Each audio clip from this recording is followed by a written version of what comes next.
Welcome to red hunters algo. हमारी company last 12 years से existing है और हम ट्रेडिंग एल्गोरिदम बनाने का काम कर रहे हैं। हम आपकी रिक्वायरमेंट के हिसाब से ट्रेडिंग व्यू, मेटाट्रेडर 4, मेटाट्रेडर 5 और पाइथन में कोडिंग कर रहे हैं। हमारे पास इंडिया के कई क्लाइंट हैं जो अपनी ट्रेडिंग स्ट्रैटेजी के हिसाब से हमारे पास कोडिंग करवाते हैं और एल्गो ट्रेडिंग कर रहे हैं। हमारी कंपनी के क्लाइंट की रिक्वायरमेंट के हिसाब से जिस एल्गोरिदम की ज़्यादा डिमांड रहती है उस हिसाब से हमने कुछ फेमस इंडिकेटर और ऑप्शन सेलिंग के लिए auto buy, auto sell trading software Python पर बनाए हैं। आज हम हमारे RSI एल्गोरिथम के बारे में बात कर रहे हैं। आज हम रेड हंटर्स सॉफ्टवेयर में कैसे काम करना है इसके बारे में इंफॉर्मेशन आपको प्रोवाइड करेंगे। इससे पहले कुछ इंपॉर्टेंट इंफॉर्मेशन समझ ले, जैसे कि ये ट्रेडिंग स्ट्रैटेजी में काम करने के लिए आपका ट्रेडिंग अकाउंट एंजल 1 में होना चाहिए। आप जब ये ट्रेडिंग सॉफ्टवेयर खरीदेंगे तब हमारा सेल्स रिप्रेजेंटेटिव एनीडेस्क के माध्यम से आपके PC या VPS में ये सॉफ्टवेयर इंस्टॉल करेगा। हमारी कंपनी के किसी भी सेल्स रिप्रेजेंटेटिव के साथ आपके क्लाइंट ID के सिवा कोई और डिटेल शेयर नहीं करनी है और किसी और के साथ भी क्लाइंट ID के सिवा कभी कोई और डिटेल शेयर न करें। आपकी सभी डिटेल्स यानी API की 4 डिजिट पिन TOTP ये सब smartapi.angelabroking.com वेबसाइट पर अपना अकाउंट क्रिएट करके ये API की 4 डिजिट पिन TOTP आपको मिल जाएगा। अकाउंट कैसे क्रिएट करना है उसका PDF हमारे पास उपलब्ध है और हमारी वेबसाइट पर भी उपलब्ध है। जब आप सॉफ्टवेयर खरीदेंगे उस टाइम आपको शेयर कर देंगे। अब हम आते हैं हमारे सॉफ्टवेयर की स्क्रीन पर। हमारे सॉफ्टवेयर के राइट साइड कॉर्नर में API की 4 डिजिट पिन और TOTP एंटर करना है, जो सिर्फ एक बार एंटर करना है, उसके बाद वो सॉफ्टवेयर में सेव हो जाएगा। सॉफ्टवेयर में सबसे पहला पैरामीटर है स्क्रिप्ट। वहाँ आपको अपना स्टॉक्स, इंडेक्स या कोमोडिटी का नाम लिखना है, वह चाहे ONGC, Nifty, bank Nifty, crude oil या गोल्ड, जिसमें भी आपको काम करना है वह स्क्रिप्ट का नाम आपको कैपिटल लेटर में ही लिखना है। सेकंड पैरामीटर है क्वांटिटी। यह आपको फ्यूचर और ऑप्शन में काम करना है तो आपको लॉट के हिसाब से क्वांटिटी एंटर करनी है। एग्जाम्पल के लिए अगर आप निफ्टी फ्यूचर में ट्रेड करना चाहते हैं तो क्वांटिटी में 25 एंटर करना है। क्रूड ऑयल में ट्रेड करना चाहते हैं तो क्वांटिटी में 100 एंटर करना है। जितने साइज का लॉट है उतना ही फिगर एंटर करना है। अगर आप इक्विटी में ट्रेड करना चाहते हैं तो आपको अपनी मर्जी के हिसाब से क्वांटिटी एंटर करनी है। थर्ड पैरामीटर है एक्सपायरी डेट। यह आपको फ्यूचर, ऑप्शन, कमोडिटी में काम करना है तो आपको स्क्रिप्ट की सही एक्सपायरी डेट इनपुट करनी है। अगर आप गलत एक्सपायरी डेट एंटर करते हो तो एल्गोरिथम स्टार्ट नहीं होगा। इक्विटी में काम करना चाहते हो तो एक्सपायरी डेट की आवश्यकता नहीं है। आपको दिए गए कैलेंडर में से सही एक्सपायरी डेट पर क्लिक करके डेट सिलेक्ट करें। फोर्थ पैरामीटर है ट्रेड विद ऑप्शन। आपका ये चेक बॉक्स अनेबल है यानी टिक लगा हुआ है तो वह इंस्ट्रूमेंट के ऑप्शन में ट्रेडिंग होगी। यदि चेक बॉक्स डिसेबल है यानी टिक नहीं लगा है तो वह जो स्क्रिप्ट है उसके फ्यूचर में काम होगा या इक्विटी में काम होगा, जो हम आगे एक्सचेंज के पैरामीटर में समझेंगे।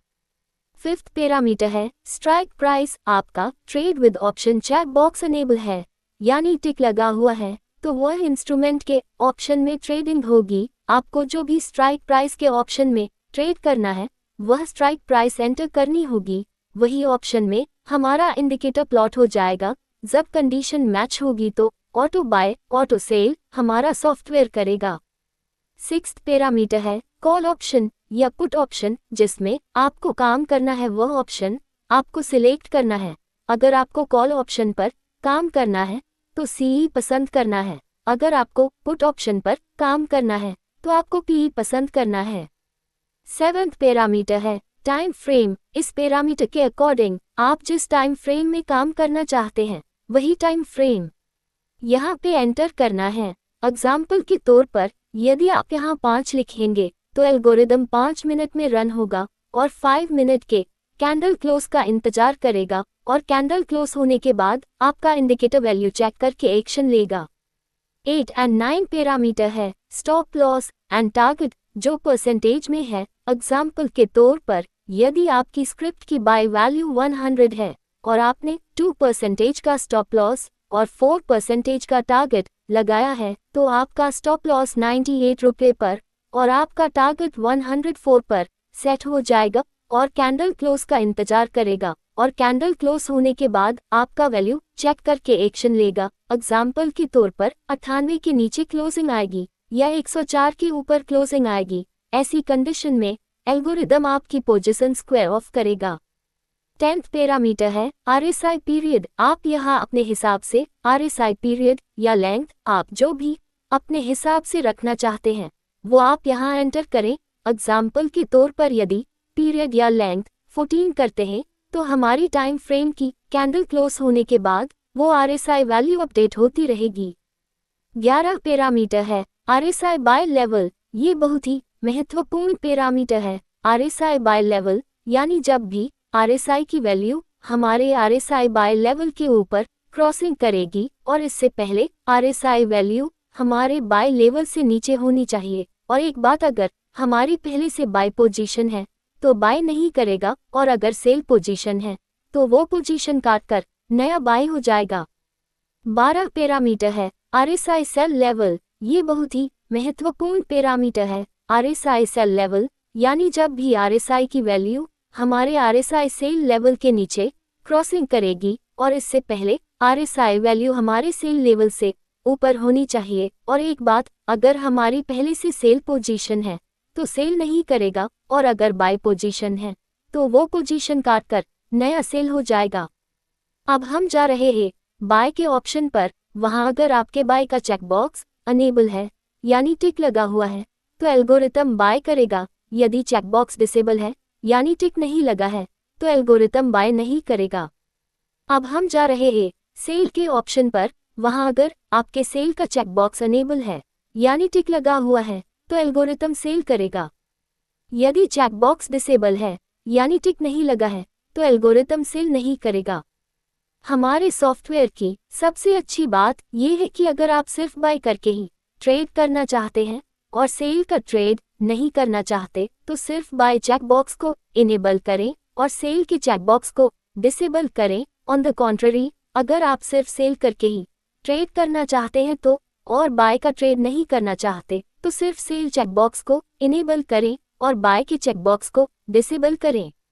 अगर दोनों चेकबॉक्स इनेबल है तो एल्गोरिथम बाय और सेल दोनों करेगा। अब हम जा रहे हैं पेपर ट्रेड के ऑप्शन पर। वहां अगर आपके पेपर ट्रेड का चेकबॉक्स अनेबल है यानी टिक लगा हुआ है तो एल्गोरिथम रियल ट्रेड नहीं करेगा और आपके अकाउंट में ट्रेड एग्जीक्यूट नहीं होगा। यदि चेकबॉक्स डिसेबल है यानी टिक नहीं लगा है तो एल्गोरिथम आपके अकाउंट में ट्रेड एग्जीक्यूट करेगा यानी रियल ट्रेड होंगे। सभी पैरामीटर एंटर करके आप स्टार्ट बटन पर क्लिक करें और एल्गोरिदम यानी सॉफ्टवेयर स्टार्ट हो जाएगा। अब हम जा रहे हैं रीस्टार्ट के ऑप्शन पर। हमारे सॉफ्टवेयर की सबसे अच्छी बात यह है कि हमारा एल्गोरिथम सॉफ्टवेयर पोजिशनल है, यानी सॉफ्टवेयर ने जो कोई भी पोजीशन बनाई है वह अगर इंट्राडे क्लोज नहीं होती है तो वह पोजीशन को कैरी फॉरवर्ड करता है। यदि आपने वो पोजीशन स्क्वायर ऑफ कर दी है, आपको रीस्टार्ट बटन को इनेबल करके यानी टिक लगाकर स्टार्ट बटन पर क्लिक करना होगा। आप पोजीशन दो तरह से स्क्वायर ऑफ कर सकते हैं, या तो अपने मोबाइल से या तो हमारे सॉफ्टवेयर के स्टॉप बटन पर क्लिक करके। हमारे सॉफ्टवेयर यानी एल्गोरिथम में स्टॉप बटन दिया गया है, वो बटन प्रेस करने से एल्गोरिथम हमारी जो भी एग्जिस्टिंग पोजीशन है उसे स्क्वायर ऑफ कर देता है और एल्गोरिथम बंद हो जाता है।